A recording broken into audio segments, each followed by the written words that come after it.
1962 ला इंग्रजांच्या विरोधामध्ये लढणारे क्रांतिसिंह नाना पाटील सातारा लोकसभेमध्ये हरले, परंतु 1967 ला याच भूमीनं त्यांना लोकसभेमध्ये पाठवलं होतं। याचा सर्वस्वी अभिमान माझ्यासारख्या कार्यकर्त्याला आहे।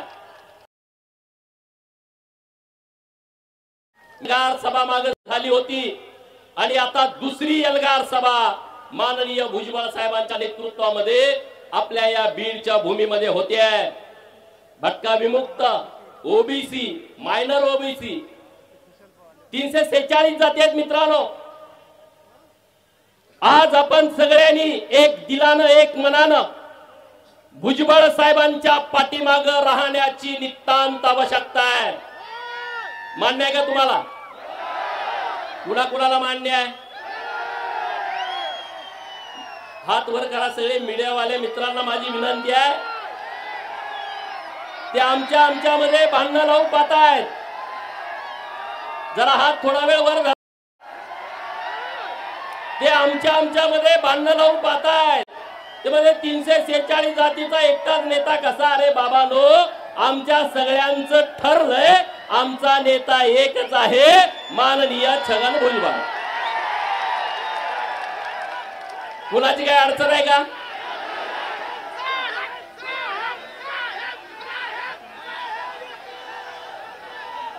मित्रांनो,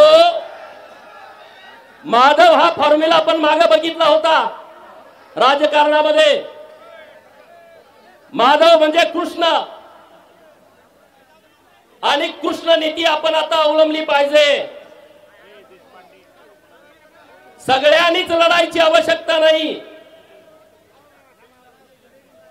सगळ्यांनीच हातामध्ये सुदर्शन चक्र घेण्याची आवश्यकता नाही, आणि प्रत्येक वेळेस लढताना आपल्याच हातात बाण येईल असं नाही। कधी कधी अर्जुनाकडे बाण द्यावा लागतो, आणि आपल्या सर्वांचा अर्जुन इथं व्यासपीठावरती बसलाय, बाण त्यांच्या हातामध्ये आहे, बाण त्यांच्या हातामध्ये आहे। आपण सगळे सैन्याच्या भूमिकेत आहोत, कार्यकर्त्याच्या भूमिकेत आहोत। तिकडच्या आळीमध्ये बऱ्याच गडबडी सुरू आहेत, त्यांना माहित आहे ओबीसी मध्ये जर फूट पाडली तरच आपलं गणित जुळू शकतं, आणि म्हणून त्याने एक पिल्लू सोडलं। काय पिल्लू सोडलं? की धनगरांना एसटीतून आरक्षण द्या, आमचा पाठिंबा आहे। धनगरांना एसटीतून आरक्षण द्या, तुमचा पाठिंबा आहे, आणि तुमचा बाप तिकडे बसलाय, तो तिकडे विरोध करायला लावतोय। हे कळत नाही का रे धनगरांना?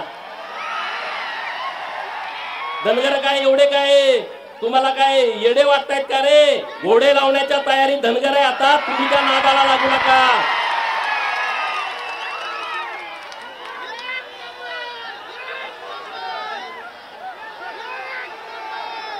धनगरांना दोन भूमिकेत जावं लागणार आहे। धनगर समाजाच्या एसटी आरक्षणाची अंमलबजावणी करणं हे धनगरांच्यासाठी प्राथमिकता आहे। आम्ही लढाई लढू, रस्त्यावरची लढू, न्यायालयातली लढू, सरकार बरोबरची लढू। धनगरांच्या एसटी आरक्षणाची अंमलबजावणी करणं ही आमची प्राथमिकता आहे, परंतु 346 जातीचा समूह असणाऱ्या ओबीसीच्या आरक्षणाचा संरक्षण करण्याची जबाबदारी ही सुद्धा धनगरांच्या वरती आहे। म्हणजे तुम्हाला दुहेरी भूमिका घ्यावी लागेल। मी योग्य आहे का? योग्य आहे? जरा जोरात आवाज येऊ द्या।